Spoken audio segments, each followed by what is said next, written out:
What's going on, everybody? It's your boy Zoe back with another WNBA slate breakdown on today, July the 28th. We got a nice four-game slate right here today. It's been a while since we have a really big slate.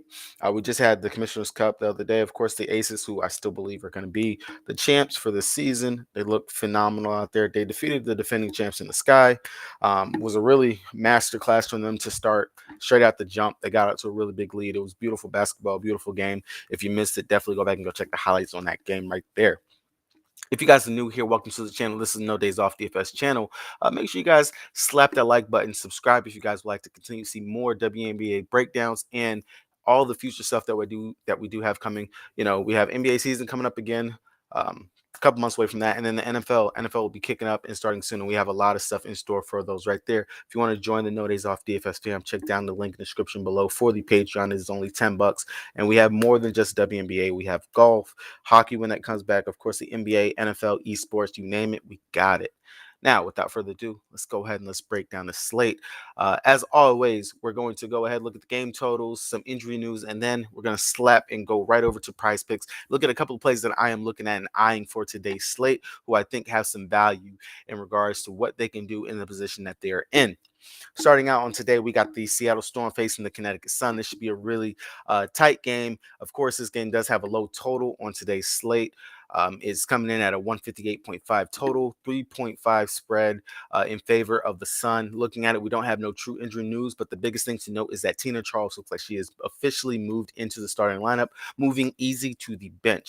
Now, I know Easy, the past two games, she hasn't come off the bench, and she's been letting us down. Of course, she's not putting up those high numbers that we were expecting, that we're used to start the season.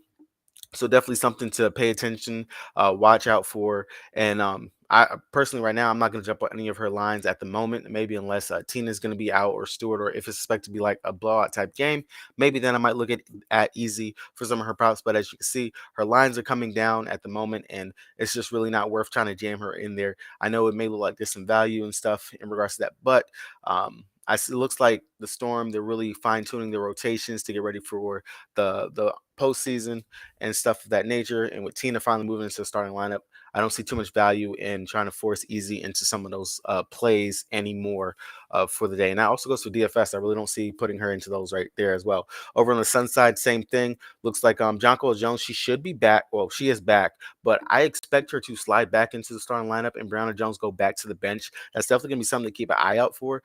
If Jones is still going to be coming off of the bench, then Brianna Jones, she's in an okay spot. We do know that bigs have continuously thrashed the Storm. So really, this right here is going to depend on the starting lineup. So this is the first game of the night. We should have that news. Definitely something to keep an eye out for, because we do know Jonquil, she did get COVID. So they might still have her on a minutes limit, might not. Last game she only played 15 minutes. If they're going to work her back, you could probably see about 20 minutes and still see Brianna playing that 25, 28 minutes that she was getting prior to before. Going over to the next game, we got the Lynx taking on the Dream. This game right here is the second highest total of the night, coming in at 160.5 with 1 point spread in favor of the Dream. This game right here, I do expect it to be a pretty tight game. Looks like it might have some fantasy goodness and some pretty decent plays that we can definitely attack. Definitely fantasy points wise, I do believe Sylvia Fowles, she's in a pretty smash spot going up against Cheyenne Parker, who she should definitely get her into some foul trouble, and then a rookie in Hillman. Definitely do see some value there. It does say that both Fowles and Shepard are game time decisions, but they are fully expected to play. Of course, they will still be out without Dantas and without Collier.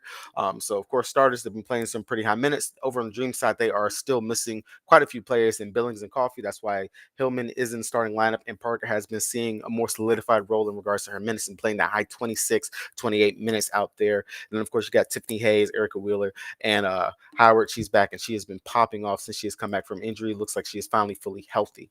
Over to the Mystics in Dallas game. This game comes in with the second lowest total on the day. Well, the first lowest total on the day is at 157.5. It's a 1.5 spread in favor of the Wings. The biggest news, of course, is going to be the EDD rest day for her. She's going to be out right here for the Mystics. So, of course, you're going to see Misha Hines-Allen sliding into that starting lineup. And this is going to be led by Ariel Atkins, Cloud, and Austin to round out this group right here.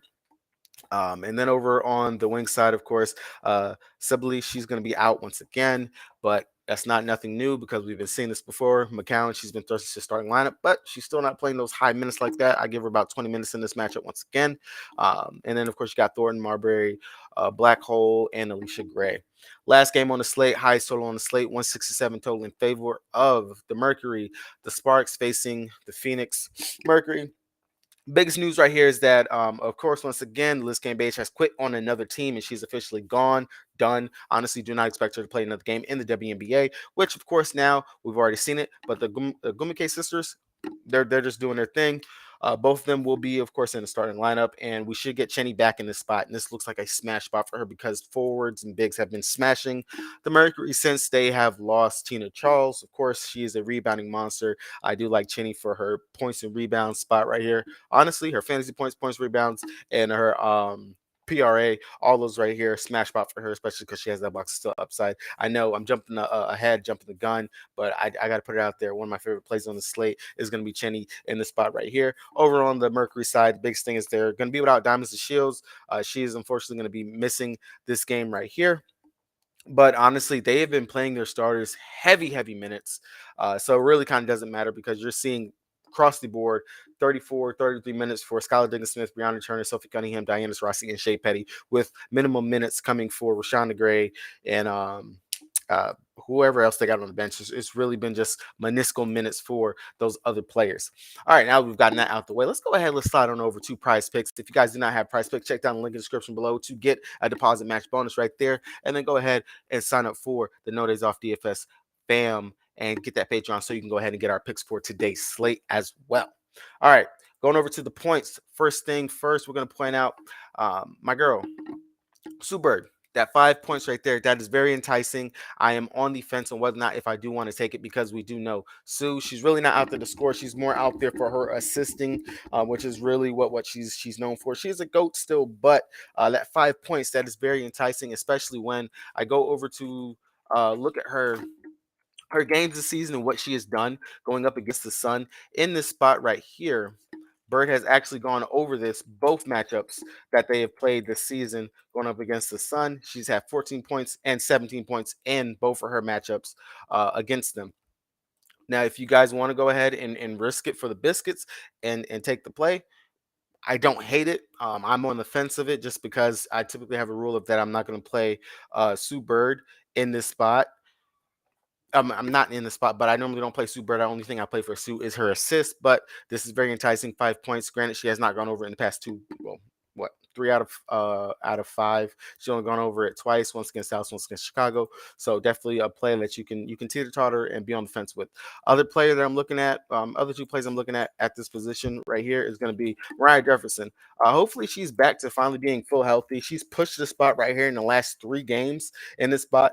This season going up against Atlanta, she did not really play. She played 4 minutes in this spot, but looking at it, Atlanta, they're middle of the pack in regards to points that they give up to the guard position.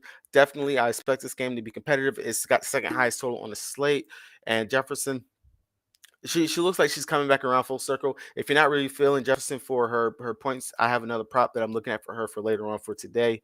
Definitely do not hate this spot right here for her. And then the last one that I'm looking at right now is going to be Erica Wheeler, 6.5 points. I know Wheeler, she's been hit or miss for the season, but looking at the spot last time in this spot right here, she did go out and she gave us 13 points. If you look at everything going up right here at Minnesota, they are bottom of the league in regards to points that they do give up to the guard position. Now, I know that'll make you think maybe Tiffany Hayes. I don't hate Tiffany Hayes as well in this spot. 15.5 seems a little bit too low for what she can actually go out there and do. And she has been, honestly, a scoring force, and she is a score-first guard, typically anyone when she's out there. But Erica Wheeler at the 6.5, she's already gone over this once in this same spot for the season. Definitely can see her doing that once again right there, especially facing the Lynx, who are bottom of the league in regards to points that they give up to the guard position. Going over to assist, really for assist, biggest play that stuck out to me was going to be Alyssa Thomas. Now we know that she can be an assist machine and she definitely can go out there and do her thing. And both matchups going up against the Storm this season, Alyssa Thomas, she has gone out here and she's gone over this both times.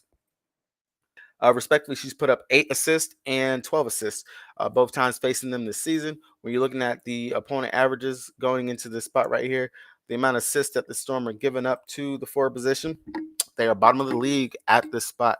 I definitely do love it, especially this is back to be a competitive game. I could definitely see Alyssa Thomas going over that. And I mean, we know she is capable of it. We've seen her where she's gone off for route 7 assist games back to back to back. Definitely do not hate the spot. And I actually do love her for the over for this spot today. Another player who we just talked about it. They are bottom in the league in regards to points that they give up to the guard position, but they also are bottom of the league in regards to assists that they give up to the guard position. I do not hate Tiffany Hayes, 2 assists for her to go over that. I know it doesn't really look that enticing, but if you look at it, 3 out of 5 of the last 5, one of those being a push. Definitely could see her going ahead and going over that. Granted, of course, she's missed quite a bit of the season, but since being back, she looks like she's gotten her flow, rhythm, and everything in regards to the system and what they're doing out there. And I definitely do think this is a spot that we can go ahead and attack and take the over for her assist. Going over the rebounds, we got a couple of them that I'm actually eyeing and looking at for today's slate. 2 of them are from the same team. One of them is going to be Thornton, especially for the fact that they're missing a couple of players. The rebounding has been a collective effort for them out there. And one of the main things that she's been able to do for the season has definitely been her rebounding. She's had back-to-back games where she's actually gone over this, with 5 going up against Chicago, and then, of course, 8 going against Indy. In her 2 games this season going up against the Washington Mystics, she has gone over this 4.5 smashingly both times with 8 rebounds and 7 rebounds. This, once again, is another smash spot that we should be able to see her to go over that. Looking at the amount of rebounds that Washington has been giving up to the forward position, they are middle of the pack in regards to this. Now, biggest thing is they're going to be without EDD, which is another one of their biggest rebounding forces out there, and honestly, a defensive key for them out there at the same time. With that, Washington does typically take a hit in regards to what they're giving up to everyone out there at the positions whenever EDD is missing. I do like this. I think this is a smash spot for Kayla Thornton for her rebounds, and I also think it could be a smash spot for her as well for her PRA, which she has gone over in those last 4 games, 4 out of 5 games she's gone over, and she's gone over both times that she has faced Washington this season. Another player, same team, like I said, is going to be Izzy. Now, Izzy, of course, that 3.5 just seems very insulting. I honestly cannot believe that they have it that low. But, of course, look at it. She's only gone over this 2 out of the last 5 games. Okay, piss posh. I'm not really too worried about that. But when you look at it, and look what she's done on the season in this spot. Now, mind you, we do have McCowan. She's starting, but still, Izzy coming off the bench, getting whatever bench player. You're going to have Hawkins out there trying to guard, whatever, whatnot. But Izzy, whenever she gets going and flowing, she can smash it. She's hitting 10 rebounds and 5 rebounds, both times taking on the Washington Mystics. And I mean, they're favored in this spot right here. Rebounds, Washington, again, middle of the pack in regards to rebounds that they're giving up to the center position. I think they're going to need her. I could see McCown getting into foul trouble. We do know she's ticky-tacky, especially with Misa Hines-Allen, who is a rough defender out there, roughing her up. We could see McCown getting into some foul trouble, having to ride the bench. Definitely see Izzy coming in, soaking up those center minutes. And, hey, that 3.5, I definitely could see her smashing that spot, especially because, like I said, it's going to be a group rebounding effort for them out there. It typically is whenever it comes down to the wings and what they're doing, especially. That's why we see their guards. They put up so many rebounds. Going over to, I actually have a couple of unders that I'm on. Now, we've already talked about the Storm taking on the Suns. Some players that I definitely think we can target the rebounds and take the under. One of them is going to be Tina Charles. Now, yes, I know Tina, she's going to be in the starting lineup, but this spot right here for centers in regards to rebounding, Connecticut Sun, they're bottom of the league in the amount of rebounds that they're giving up to the position. When we look at Tina's game log, we have to keep in mind she was playing for a completely different team. She was. But in those 2 spots, she had 2 rebounds, 8 rebounds. One game she had 8, second game she had 2. She's playing for the Storm now. Of course, yes, she had 15 rebounds, 11 rebounds, 6 rebounds, 7 rebounds. Okay, so on and so forth. But still doesn't defeat the fact that the Sun, they're a pretty good defensive stopping team, and they give up the second least amount of rebounds to the position. Second thing is going to be Brianna Stewart. That 7.5 rebounds. I also do believe this is another spot we can take the under right here. When you look at Stewie and what she's done against the Sun for the season, she's had 7 rebounds in one game, three rebounds in the other. She has not gone over the 7.5 rebounds at all for the season going up against the Sun. Definitely believe this is a spot we can go ahead and take that back right there. If you want to go ahead, look further into the game logs and check out some of the other players that have gone up against the Sun, and you will see that it's the guards that actually do more of the rebounding, and the bigs and centers, they're having a pretty tough time out there in this spot rebounding against them. Another one, this is a GPP flyer for me, but I do actually like it because definitely think this is a spot that we could take it. And just looking back at her history, Cloud, she's only had 4 rebounds going up against the Wings this season in their game that they played. And when you look at it, her history going up against them isn't actually the greatest. I want to say when I was looking through, she's only gone over it 2 or 3 times for a whole career in this spot. Now I know it's going to be a little iffy just due to the fact of she's had back-to-back games where she's gone over that, but Cloud typically not out there for her rebounding effort and what she's doing, especially with EDD being out. The ball's going to be in her hand. They're going to be looking for her to score and set up other players for assist opportunities. And typically, we do look at Cloud for her scoring as what we're more enticed with her for. So. Like I said, definitely I like Clouds under, Tina Charles under, and Brianna Stewart under for their rebounds for today. Um, for the fantasy points, like I said, really for me today on fantasy points is going to be Chenny. So the fact of, with Liz being gone, she's going to be thrust to set starting role. And then of course NECA. Both of the sisters are going to be two staples for me in regards to just the usage and everything that they had. Unfortunately, stats and everything, they haven't caught up to what these two are going to be able to go out there and do, and what they're going to be able to go out there and produce just yet, just due to the fact of that, hey, Liz, she just recently quit on the team. But those were a couple of my favorite plays that I'm looking at for today. If you guys want to see the rest of my write-ups and everything that I'm looking at, go ahead, subscribe to the Patreon. Link for that is down in the description below. If you guys have any questions or comments, just comment on the YouTube video. To make sure you guys like and subscribe, and I will see you guys tomorrow for another NBA or WNBA breakdown for the next